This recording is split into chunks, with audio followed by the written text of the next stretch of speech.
Chapter 20 focuses on accounting for pension and post-retirement benefits. Through Chapter 20, these are some of the things that we will look at. Everything from the defined contribution plan to corridor amortization,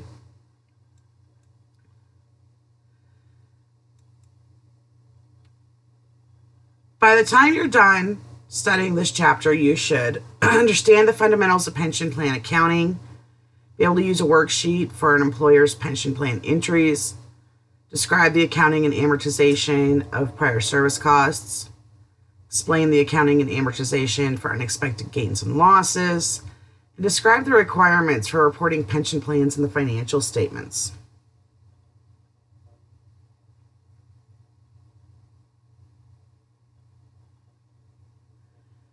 Chapter 20 discusses the various aspects of accounting for pension plans.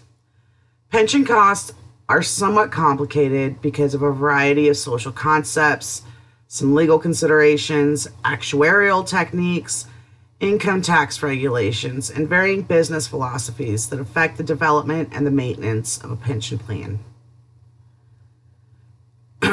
This chapter relates these issues to the recommended accounting treatment for the costs associated with a pension plan.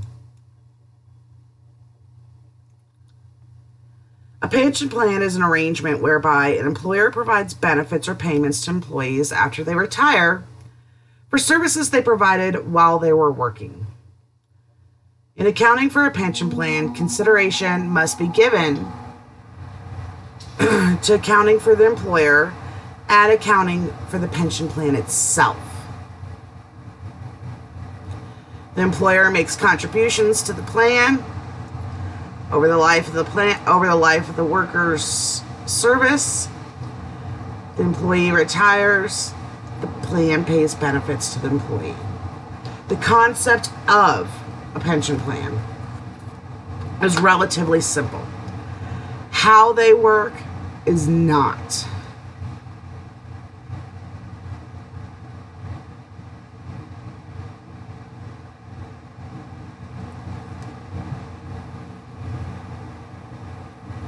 Pension plans are said to be funded as the employer sets funds aside for the future pension benefits by making those contribution payments to a funding agency that is responsible for gathering up the assets of the pension plan and for making those payments to the recipients as they come due.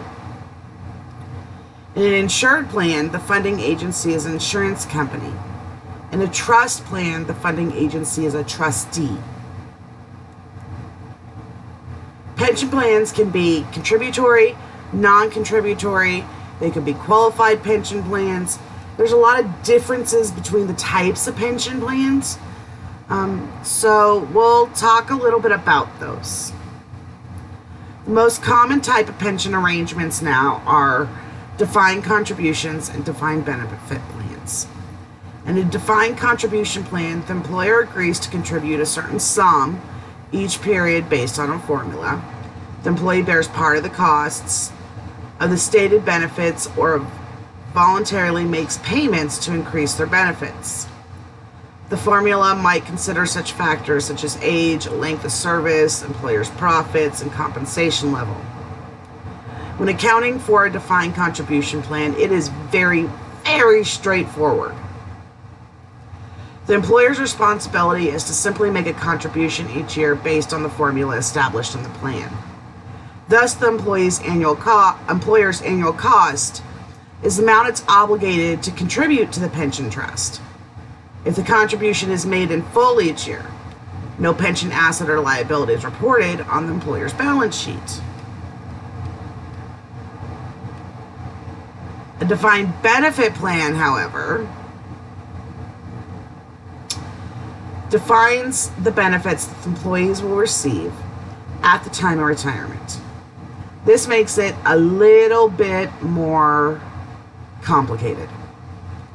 This is where we need to be sure whether or not things are contributory, non-contributory, qualified pension plans. What are you dealing with? in something that's contributory, the employee can make voluntary payments to increase their benefits. If it's non-contributory, the employer is bearing all of the cost. To give you an idea of some of the scope of what you are dealing with when we think about pension plans and pension plan accounting,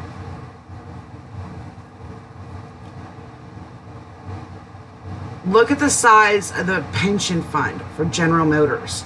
$79,152 million.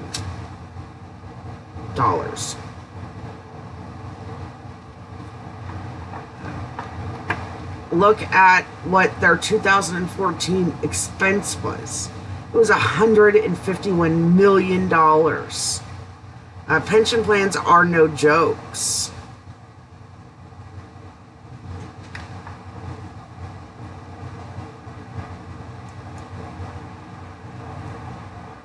So I've already talked about the defined contribution plan. And most of you are probably at least familiar with a type of defined contribution plan, like a simple or a 401k. The defined benefit plan is a little bit different. The employer bears all of the costs, and the formula is used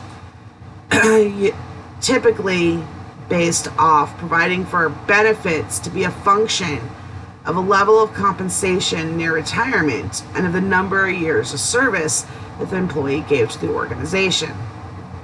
The accounting for a defined benefit plan is complex because the benefits are defined in terms of uncertain future variables. An appropriate funding pattern must be established to ensure that there is enough money available at retirement to meet the benefits promised for all of the employees within the plan. Because the problems associated with pension plans involve complicated actuarial considerations, actuaries are engaged to ensure that the plan is appropriate for all employee groups covered.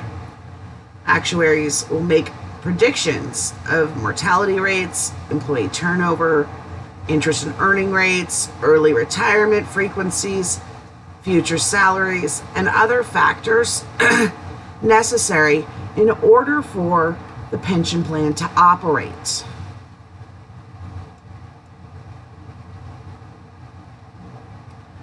Defined contribution plans really are more popular now than the defined benefit plan. And you can see that here in this particular graphic, where we're seeing the defined benefit plans fall off, and we're seeing the defined contribution plans take off.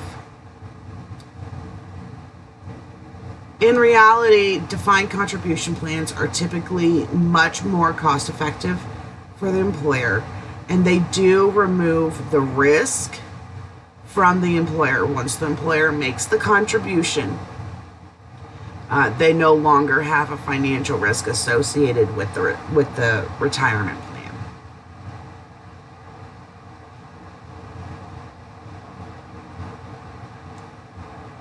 So when dealing with defined benefits and pensions, because really that's what we're going to be talking about throughout this entire chapter, there are two questions. What is the pension obligation that a company should report in the financial statements? And what is the pension expense for the period? Most accountants will agree that an employer's pension obligation is the deferred compensation obligation it has to its employees for their service under the terms of the pension plan. However, there are three ways to measure this liability. One approach is to base the obligation on the vested benefits to which current employees are entitled.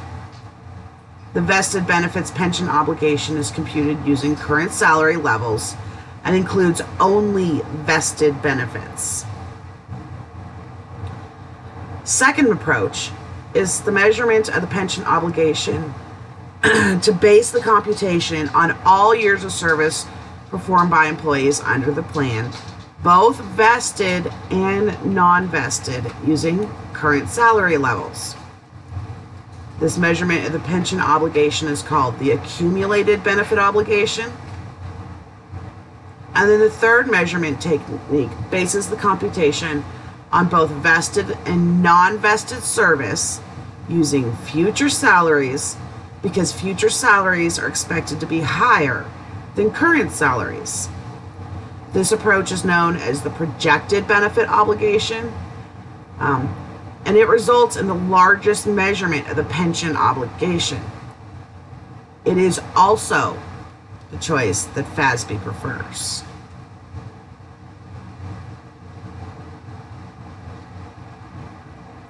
Regardless of which approach is chosen, the estimated future benefits to be paid are discounted to present value. Here comes the time value of money. The profession has adopted the projected benefit obligation to measure the liability for pension obligations.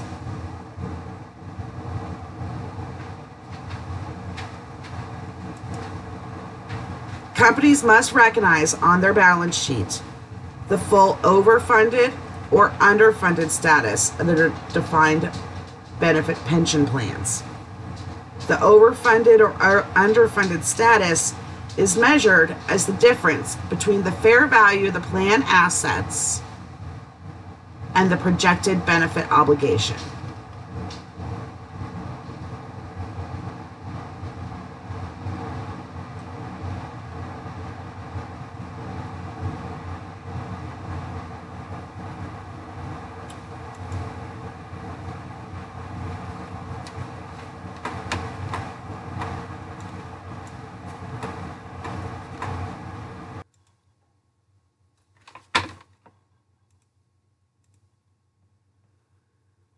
Illustration 20-4 shows some of the components of the annual pension expense and why it is so complicated to ascertain what an actual pension expense might be and what their effect is on that pension expense.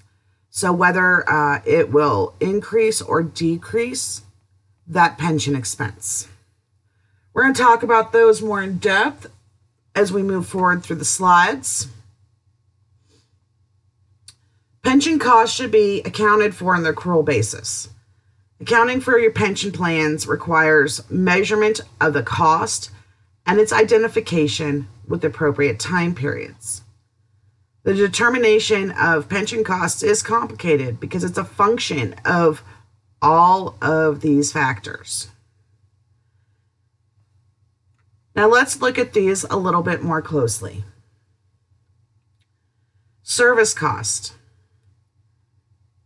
The expense caused by the increase in pension benefits payable, the projected benefit obligation, to employees because of their services rendered during the current year.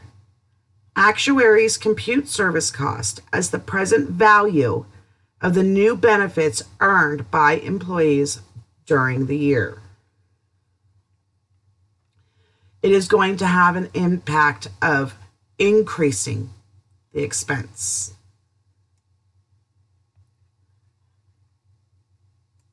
Interest on the liability. Because a pension is a deferred compensation arrangement, it's recorded on a discounted basis. Interest expense accrues each year on the projected benefit obligation based on a selected interest rate, which is called the settlement rate. This also will increase the expense. Now,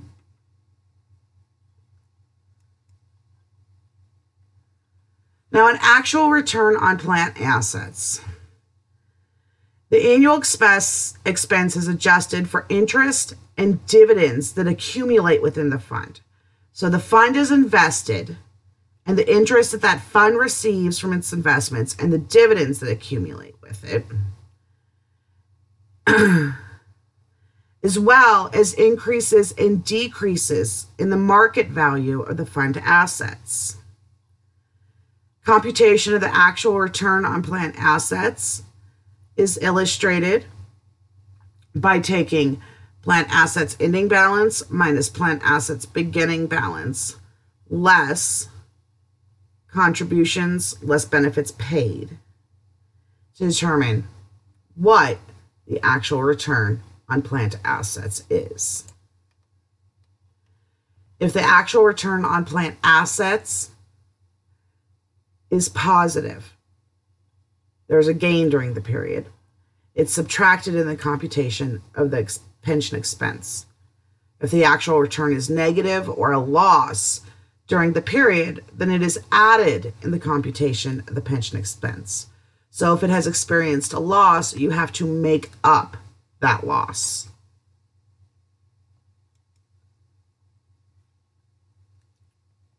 Amortization of prior service costs will increase the expense because planned amendments are granted with the expectation that the employer will realize economic benefits in the future. The cost or prior service cost of providing these retroactive benefits is allocated to the pension expense in the future, specifically to the remaining service years of those affected employees.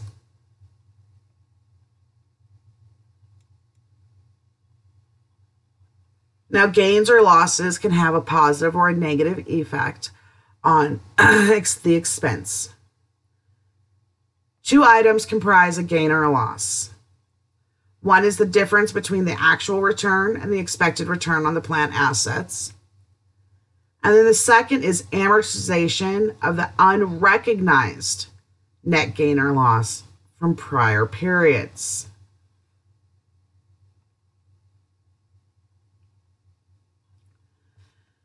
Now that you have been exposed to all of the different terminology we use when it comes to pension expenses, and remember, these are for defined benefit plans. We will end this video here and pick up with using a worksheet for employers' pension plan entries. So how do we take all of these components and figure it out?